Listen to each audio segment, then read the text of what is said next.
Hello दोस्तों, video में हम बात करने वाले हैं बंधन बैंक के बारे में। फाइनेंशियल ईयर 26 के Q2 के रिजल्ट बैंक की तरफ से आउट हो चुके हैं और डिटेल में हम इनके Q2 के रिजल्ट का एनालिसिस करने वाले हैं। थोड़ी सी दिक्कतें यहाँ पर देखने को मिली हैं इनके नंबर्स में, तो उन दिक्कतों को हम डिटेल में समझने का प्रयास करेंगे। कोई भी बाई या सेल का रिकमेंडेशन आपके लिए नहीं है, सिर्फ वीडियो का एक ही मकसद है कि आपको जो है वो Q2 रिजल्ट के बारे में डिटेल में जानकारी जो है वो प्रोवाइड कराना। तो चलिए वीडियो की शुरुआत करते हैं एक क्विक स्नैपशॉट के तौर पे। देखिए, सबसे पहले एडवांसेस की अगर हम बात कर लेते हैं तो यहाँ पर ग्रोथ तो देखने को मिली है इनकी लोन बुक में, लेकिन अगर आप कंपेयर करेंगे कैनरा बैंक से तो इनकी जो लोन बुक ग्रोथ रही है वो थोड़ा सा स्लो ग्रोथ करती हुई नजर आई है। 7.5% के आसपास इनके साल दर साल जो लोन बुक रही है वो आपको इंक्रीज होती हुई नजर आई है। इसके अलावा डिपॉजिट की अगर हम बात करते हैं तो ठीक है, यहाँ पर अगर आप देखेंगे साल दर साल 11% डिपॉजिट इनके इंक्रीज होते हुए नजर आए हैं। और अगर आप एसेट क्वालिटी की तरफ चलते हैं तो लगभग 5% के आसपास इनका जो ग्रॉस एनपीए नंबर है वो हमें देखने को मिल रहा है। अब प्रॉफिटेबिलिटी यानी कि नेट इंटरेस्ट इनकम की अगर हम बात करते हैं तो दिक्कतें यहाँ पर हैं, क्योंकि अदर बैंक में जहाँ तक हमने अभी रिजल्ट देखे हैं हर बैंक की नेट इंटरेस्ट इनकम थोड़ा सा इंक्रीज फॉर्म में देखने को मिल रही है। साथ ही साथ नेट इंटरेस्ट मार्जिन में भी कुछ बैंकों की सुधार होता हुआ नजर आया है, लेकिन यहाँ पर नंबर अगर आप देखेंगे थोड़ा सा निगेटिव देखने को मिले हैं। बाकी पीसीआर यानी प्रोविजन कवरेज रेशियो भी ठीक ठाक रहा है और प्रॉफिट में भी यहाँ पर रेड फ्लैग देखने को मिला है। इन सभी चीज़ों को हम जो है वो स्टेप बाय स्टेप जो है वो समझने का प्रयास करते हैं। तो सबसे पहले शुरुआत जो हम करेंगे लोन बुक की तरफ से करेंगे। तो देखिए, टोटल जो इनकी लोन बुक रही है वो लगभग 1,40,000 करोड़ के आसपास इनकी टोटल लोन बुक हमें देखने को मिली है और ये लोन बुक आपको Q बेस पे 4.8% आपको इंक्रीज होती हुई नजर आई है। तो ठीक है, ग्रोथ यहाँ पर ठीक देखने को मिली है। फिर साल दर साल अगर आप यही लोन बुक को कंपेयर करेंगे तो 1,30,650 करोड़ से बढ़कर आपको 1,40,000 लगभग 7.5% यानी 7.2% के आसपास यहाँ पर ग्रोथ देखने को मिली है। तो यहाँ पर भी कोई विशेष दिक्कत नहीं है, ग्रोथ जो है वो ठीक ठाक देखने को मिली है। तो लोन बुक ग्रोथ के मामले में अगर आप देख रहे हैं तो बैंक के नंबर जो है वो ठीक देखने को मिले हैं। अब आगे चलते हैं डिपॉजिट की तरफ।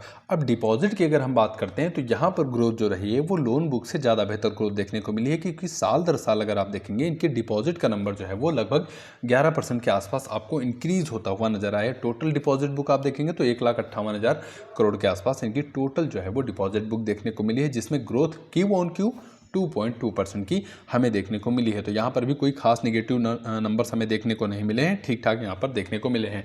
अब एक चीज़ यहाँ पर है कि इनका जो कासा है वो थोड़ा सा कम देखने को मिलता है compare to other bank. Other bank में आप देखेंगे तो कुछ में 36%, 37%, कुछ में 40% और कुछ में 40% से भी ऊपर आपको देखने को मिलेगा। लेकिन कासा रेशियो अगर आप देखे रहे हैं तो यहाँ पर थोड़ा सा जो है वो आपको कमी देखने को मिलेगी। तो ये एक थोड़ा सा दिक्कत है। हम प्रयास यही कर रहेगा बैंक का। देखिए, कोई भी बैंक होती है, प्रयास उसका यही रहता है कि अपने नंबर्स को वो ज़्यादा से ज़्यादा बेहतर प्रेस करे, लेकिन कुछ बैंक के नंबर्स आ पाते हैं, कुछ के नहीं आ पाते हैं। अब Q3 के जब रिजल्ट आएंगे बंधन बैंक के तो हमें एक तो कासा रेशियो पर नजर रखनी होगी कि क्या कासा रेशियो में थोड़ा सा इंप्रूवमेंट हो रही है या फिर नहीं, क्योंकि इस बार अगर आप देखेंगे तो Q बेसिस पे नंबर में थोड़ा सा सुधार हमें देखने को मिला है। अब कासा रेशियो के बाद चलते हैं टोटल इनके बैंकिंग आउटलेट। अब टोटल ब्रांच का नंबर अगर आप देखेंगे तो 1754 ब्रांच इनके पास टोटल देखने को मिल जाती हैं और बैंकिंग यूनिट्स अगर आप देखेंगे तो लगभग 4593। इस तरह से टोटल अगर आप देखेंगे यहाँ पर बैंकिंग आउटलेट इंक्लूडिंग ब्रांच अगर आप देख रहे हैं तो लगभग 6347 जो है वो देखने को मिलेंगे। अब यहाँ पर पिछली तिमाही में अगर आप जाएंगे तो यहाँ पर ब्रांच का नेटवर्क आप देखेंगे लगभग 1750 था, यानी कि इन 3 महीनों के दौरान बैंक ने 4 नए ब्रांच जो है वो ओपन किए हैं। और टोटल आउटलेट्स का नंबर आप देखेंगे तो लगभग सिमिलर ही देखने को मिलेगा, कोई बहुत ज़्यादा ग्रोथ नहीं है। लेकिन बैंक की अगर हम बात करते हैं तो 4 नए बैंक इन्होंने ऐड किए हैं। अब टोटल आउटलेट के बाद फिर चलते हैं एनपीए की तरफ। देखिए, एनपीए बहुत ज़्यादा जरूरी होता है बैंक्स के लिए कि एनपीए अपने वो कंट्रोल में रखें, लेकिन यहाँ पर अगर आप देखेंगे एक तो इनका ग्रॉस एनपीए का जो रेशियो है वो आपको इंक्रीज काफ़ी ज़्यादा देखने को मिलेगा। अदर बैंक में आपको 5% से कम देखने को मिलेगा, लेकिन यहाँ पर आप देखेंगे तो इनका जो लेटेस्ट ग्रॉस एनपीए रेशियो है वो 5% के आसपास देखने को मिला है, जो कि पिछले लास्ट क्वार्टर से आप देखेंगे सिमिलर ही नंबर यहाँ पर देखने को मिला है। यहाँ पर कोई भी इंप्रूवमेंट हमें देखने को नहीं मिली है। और फाइनेंशियल ईयर 24 से अगर आप 25 के नंबर को कंपेयर करेंगे तो ग्रॉस एनपीए में काफ़ी ज़्यादा यहाँ पर हमें इंक्रीज देखने को मिला है, जो कि बैंक के लिए जो है वो दिक्कत की बात है। 3.8% इनका ग्रॉस एनपीए पूरे साल में रहा था FY24 में, लेकिन 25 में आप देखेंगे ग्रॉस एनपीए जो इनका था वो 4.7% के आसपास पहुंचता हुआ नजर आया था। तो ये एक दिक्कत की बात है।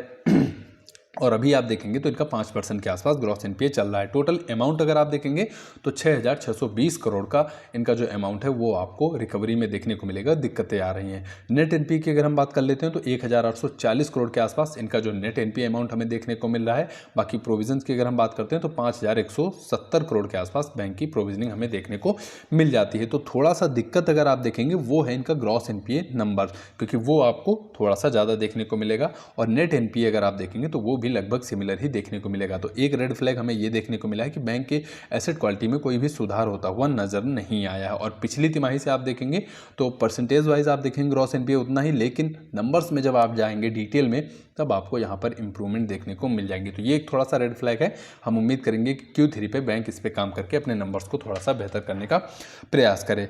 पीएनएल की तरफ चलते हैं तो सबसे पहले टोटल नेट इंटरेस्ट इनकम। अब नेट इंटरेस्ट इनकम की अगर हम बात करें तो रेड फ्लैग यहाँ पर देखने को मिले हैं, क्योंकि जहाँ पर अदर बैंक के जो नंबर्स आ रहे हैं उसमें नेट इंटरेस्ट इनकम जो है वो बैंक की इंक्रीज फॉर्म में है, लेकिन बंधन के केस में आपको जो है वो चाहे Q-on-Q हो या फिर Y-on-Y हो तो नंबर्स जो है वो काफ़ी ज़्यादा नेट इंटरेस्ट इनकम का ख़राब देखने को मिला है। और हाफ ईयरली भी नंबर आप कंपेयर करेंगे तो लगभग 9.5% से ज़्यादा नेट इंटरेस्ट इनकम जो है अब बैंक की गिरती हुई नजर आई है। 2,590 करोड़ की नेट इंटरेस्ट इनकम हमें देखने को मिली है इस क्वार्टर में, जो कि पिछली तिमाही में 2,760 करोड़ की नेट इंटरेस्ट इनकम थी।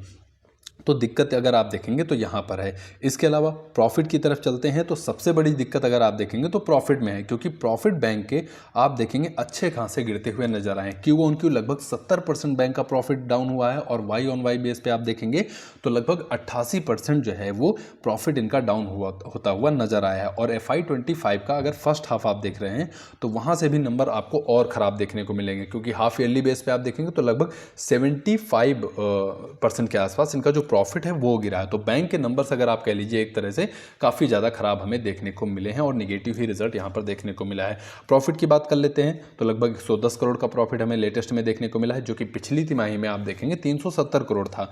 तो ये प्रॉफिट का नंबर आपने देखा। तो ओवरऑल अगर आप नंबर देखेंगे तो एक डिपॉजिट को छोड़ दीजिए, डिपॉजिट के बाद अगर लोन बुक को छोड़ दिए, बाकी जितने भी पैरामीटर्स हमें देखने को मिले हैं वहाँ पर हमें रेड अलर्ट यानी कि नंबर्स में काफ़ी दिक्कतें देखने को मिली हैं। अब प्रयास यही रहेगा बैंक का कि Q3 के जब रिजल्ट आएँ तो नंबर्स में थोड़ा सा इंप्रूवमेंट दिखाएं, और हम भी आगे जब रिजल्ट आएंगे Q3 के तो देखेंगे क्या कुछ नंबर्स में सुधार हुआ है या फिर ऐसे ही नंबर हमें फिर से और ख़राब होते हुए नज़र आ रहे हैं। तो वीडियो को यहीं पे ख़त्म करते हैं। उम्मीद करता हूँ आपको वीडियो पसंद आया होगा। वीडियो अगर आपके लिए वैल्यूएबल था, 0.1 या 0.2% आपको जानकारी मिली हो तो वीडियो को लाइक करिए, शेयर करिए, कमेंट बॉक्स में आपको कोई सुझाव हो उसको जरूर मेंशन करिए और चैनल को सब्सक्राइब करना बिल्कुल मत भूलिएगा। आपके कीमती समय के लिए आपका बहुत बहुत धन्यवाद।